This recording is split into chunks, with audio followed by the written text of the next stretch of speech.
Hello everyone, Pineapple here with, oh Jesus, one of the worst projects I've ever seen. At least with a Neil Breen film, you know there's some sort of effort behind it. It's definitely coming from a place of creativity. On the other hand, War of the Worlds 2015 feels like it was written by an AI. Well, no, an AI would know what data is. I'm pretty sure this movie thinks it does, but I'm pretty sure no one is trying here. Either someone is putting a gun to their heads, or this is a money laundering scheme. Loosely based on H.G. Wells' 1898 novel, a classic with an even better hoax story surrounding it, this film started production in late 2020, and almost nothing was heard about it until mid-2024, releasing to probably some of the lowest ratings I've ever seen on July 30th, 2025. With the background out of the way, I can't imagine this'll be a long video. There is no way I'll be able to tell you everything wrong with it. Not even CinemaSin's petty arse would make it. But hey, maybe there will be at least one shred of positivity in this rant. I can't think of one right now, but maybe there will be one down the line. The movie starts with super secret government Big Brother man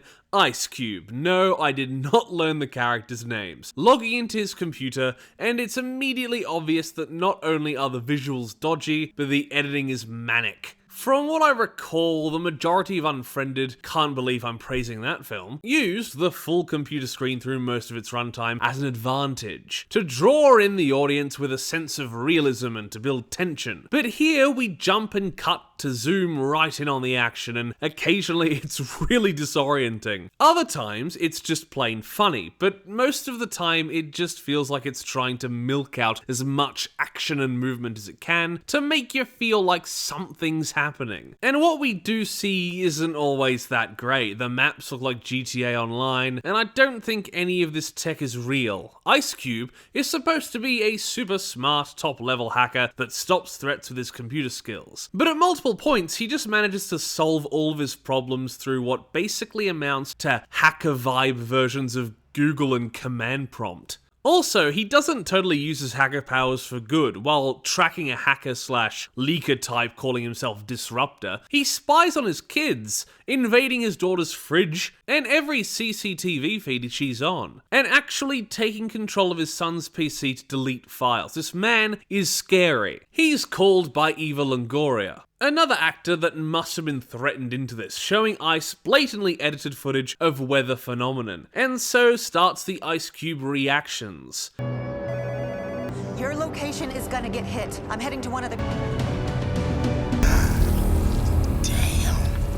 I love the Ice Cube reaction shots. They are so unfocused, basic, and have no real energy behind them. As if he doesn't even know what he's supposed to be seeing half the time and is just pulling bemused face number 12. One of his higher-ups is Coulson from the MCU, waiting on him for Disruptor's location so he can send a strike team, as Disruptor streams himself exposing mass government surveillance programs. Which this guy, who uses advanced tech to surveil everyone, can't even fathom the existence of for some reason, using the fucking page source inspect element tool to track Disruptor's location.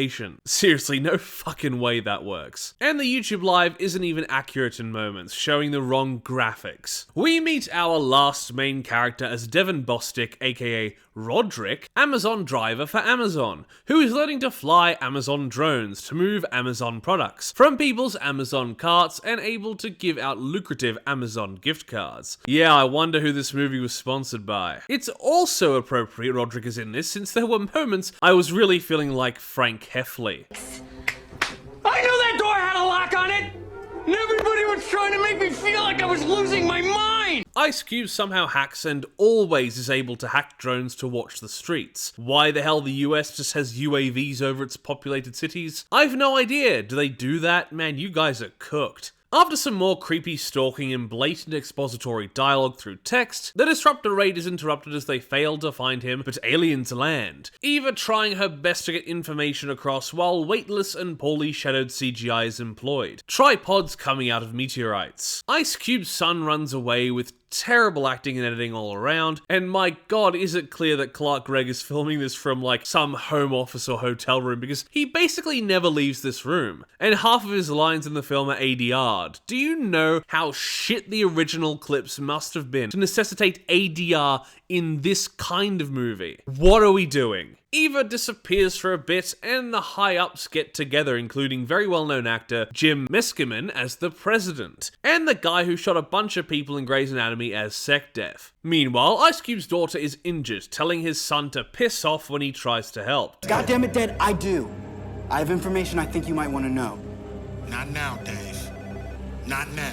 And we get to see Ice Cube put together a presentation by going through the footage. And hey, giving us information this way isn't a brainless idea, but it's also sloppily put together. And apparently, metadata can now analyze faraway objects' weight. Damn, this movie cannot quantify data or metadata. Ice Cube's daughter's camera is covered in CGI dirt, and he is unable to leave the building, easily hacking a Tesla to take her away. If hacking Teslas was that easy, we'd be doing it every day. The daughter tries to almost literally spell the message out, and tragic backstory with two very different looking takes. Okay. Ice Cube wants another drone code, and I shit you not, he goes and asks tech support to give him one so that he can activate it, and then retypes the message to say hack instead of activate, because it just sounds so much more badass. We see more clips, the military fighting back pretty well, and Eva is on the scene of a tripod hacking into a data center, all of them heading for government data hubs. There, what's that? Hold on. What is this thing? I can't believe that made it through the edit, holy shit. Okay, so now that the tripod's eating data, they're destroying the human race, because I guess no one can get in a plane and shoot a fucking missile without their precious data. Turns out Ice Cube's genius scientist daughter is an imbecile, ripping out whatever it was that stabbed her, so Amazon Man fixes it with packing tape. Losing my mind! Ice and Eva find out that the aliens eat data, even though they already know they were eating data. And Ice Cube goes step by step a third time to tell the audience why the tripods are there. Say it with me, the data. Passenger jets are just dropping from the sky because our pilots are brain dead without it, not even attempting to land, and the only bit of this data apocalypse I'm seeing that is actually scary is people's bank and stock data disappearing. That's fucked, but then the Facebook page of Ice Cube's dead wife starts erasing. Why he keeps refreshing the page, I don't know. All of those images should be viewed in his browser and stored as he views them. They aren't just going to disappear. Photos don't need to be viewed live. They sit there until you refresh the page. And the final message from her starts droning on like it's a damaged tape or something. Why write a movie based solely on a computer screen when you don't know how computers work? Also, I'm pretty sure the wife is an AI. It sounds terrible. It takes a while, but Ice realizes his son is Disruptor, his webcam having a dolly zoom for some reason, and it turns out he's telling the truth. Goliath, the data project, is real, and it's what attracted the aliens. And we learn with terrible voiceover from Ice, the one behind the project is Coulson, poorly photoshopped into pics like Christopher Eccleston into the Kennedy assassination. Ice confronts him, and he's so comically evil, I love it. But after he cuts off Ice's internet access, he doesn't appear again until a poorly photoshopped pic from the end of the film. What a waste. I think there's meant to be some sort of character arc between the two, some sort of mirroring, but moving on. With ultimate cringe, the son gets his dad his internet back, and they leak the Goliath data. Ice Cube photoshopping his face onto the Disruptor logo, and he gets praised more by his son's hacker friends than The Weeknd paid Jenna to do in his movie.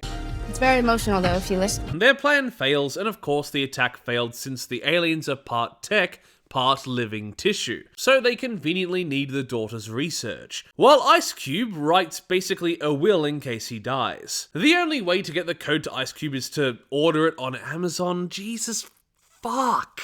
So that Roderick can pilot it over on his sick Amazon drone. It's totally bullshit. Sure, the action is a little cool, but ruined by the actors unable to pretend they're controlling the drones. But eventually, the drones get to Ice Cube and he defeats the aliens by plugging it into the server, dodging tentacles, unironically telling the aliens, "Move, bitch! Get out the way!" Yes! They have to get through a door that has a 4-number code, but the code is 5 numbers. How do you fuck that up? Ice Cube's final message is read out, but no, he ain't dead. It turns out he is now on his son's side, watching the government to make sure they don't pull no sketchy shit. The confusion of the SecDef hilarious, and we get to see how much better his life is now that he puts his family first, with some basic ass poor Photoshop jobs. And why the fuck is Eva there? She's not family, right? She's just Ice's friend from NASA. Why is she one of the only 5 people at this baby shower? Was the baby shower that Ice was angry and he wasn't invited to at the beginning always this small? Was Eva invited beforehand? Whatever, I'm not dwelling on this more than I already have. And they do the thing with the outtakes in the credits where, you know, they're like, oh, look at how silly we are, but there's only one outtake! This movie is terrible, and for the life of me, I don't know why it got released. While Batgirl became a tax write-off. The acting is atrocious, the CGI in Photoshop was done by someone who watches YouTube tutorials on how, voiced by a man with a terribly unbalanced mic in 240p filming it with fraps. No one involved seems to know how to use a computer because everything relating to them was terribly fake. I just can't believe that this exists, and it's making me angry. This is officially the lowest rating I have ever given on this channel, and it only gets a rating so high because I found moments where I enjoyed how god-awful this movie was. I give War of the Worlds 2025 a 0.5 out of 10, only because I don't believe in giving things a 0 out of 10. Thank you everybody for watching my review of War of the Worlds. Please like the video if you liked it, comment down below if you wish, consider subscribing to the channel and if you do, ring the notification bell so you're told every single time that I make an upload. Hopefully the next thing that we review will be better than this. Once again, thank you for watching and I will see you in the next review. Bye! Toast. A little piece of toast. Because there's so much to choose from. There's brown bread, white bread, all sorts of wholemeal bread. It comes in funny packages with writing on the side.